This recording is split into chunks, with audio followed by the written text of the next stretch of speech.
Hello guys, welcome to my channel. Today we are going to see how to fix you will need a new app to open this Windows Defender link, Windows 10 or Windows 11. Let's fix it guys. Method 1, you just need to go to search menu and type registry editor, click on open it and select yes. Check my video description for this registry path, just to copy and paste it and press enter. On left side, make sure you selected the Windows Defender. On right side, you just need to double click on the disable anti-spyware. Change this value data to 0, and after that click on OK.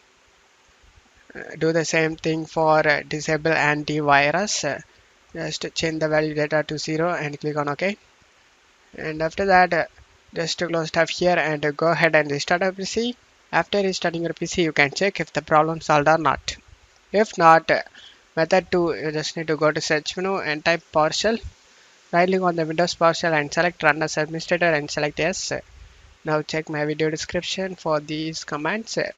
Just to copy the command depends on where operating system. In my case, I have Windows 11, so I am copying this command. After copying it, paste it and press enter.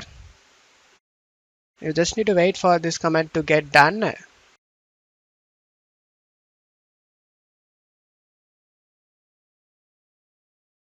After getting this command done, you just need to close tab here and restart your PC. After restarting your PC, you can check if the problem solved or not.